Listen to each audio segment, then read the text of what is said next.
it was a dumb week on Twitter, as they all can be. But I think the existential dread around the season led to existential conversations about the program and the program status and the program's future.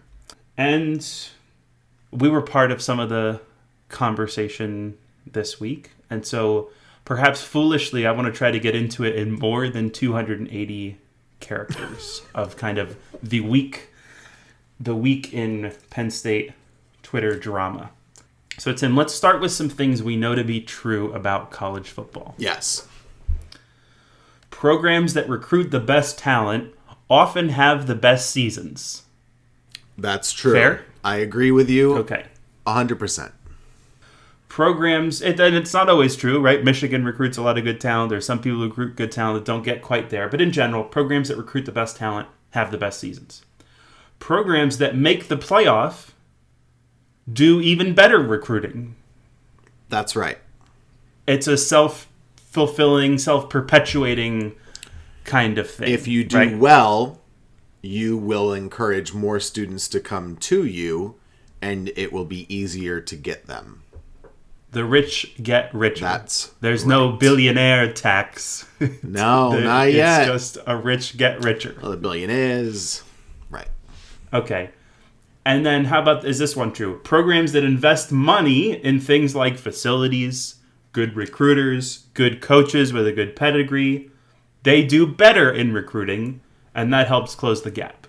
That's also right. They like it when you build a lazy river. That's right. Yep. So these are fairly universally understood, and I think most people get that that's kind of the reality of college football. But I think the dumb week on Twitter this week was basically built on a straw man argument around those topics. Mm-hmm. Okay, and there was a certain type of writer and a certain type of fan that really relished in kind of building this straw man about those things. And so, while they're not alone, let's say for illustrative purposes that you have a writer like a Nate Bauer or a fan like a Matt DeBear, you have this certain kind of category of this kind of holier-than-thou persona on Twitter. Okay. All right? So the holier-than-thou people, they want to say that basically no matter what Penn State invests, it's not enough, and that's the problem. They want to argue in the abstract that Penn State doesn't spend enough, and while it's not quite backed up with specifics, they just want to say generally that's the problem. It all comes down to Penn State doesn't spend enough. And so despite the fact that the program's spending is in the top 3 in the country, and despite the fact that $50 million was just approved for facilities upgrades, despite the fact that Franklin got to make big OC hires the last 2 years, whoever he wanted, and made it happen 2 consecutive years, this kind of holier-than-thou class just wants to beat the drum that money is the problem and Penn State isn't invested. Mm-hmm. And furthermore, this kind of holier-than-thou group wants to say that it's actually your fault as a fan that Penn State doesn't win big games. Only their type of fan is a good fan. Your type of fan is outdated and stuck in the past, and you're the reason that Penn State doesn't win big games. They want to frame it that on one side of the debate are the enlightened, holier-than-thou class who understand the way college football works, and in the abstract just say more money is needed ad infinitum for things. And on the other side is everyone else. Country bumpkin fans stuck in the past who think our facilities are good enough and who want things to be perpetually stuck in 2009. Except I don't think that straw man is a reality.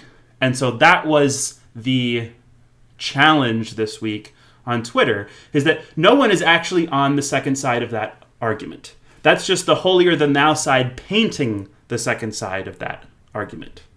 Right? The $50 million project passed with near unanimous board support, but because there were 2 dissenting voices on a 70-person board, it means the board and the university aren't supporting the program. Right? The holier-than-thou class says that some dumb tweet by Marybeth Roman Schmidt is the reason why Penn State isn't winning. And look, I strongly dislike Marybeth Roman Schmidt and the PS4RS Taliban kind of crew. And I also wish Jay Paterno and Anthony Lubrano would go away. But they are not the reason Penn State is losing big games. Penn State is giving James Franklin a ton of support and resources. And does it need to continue to grow? Absolutely.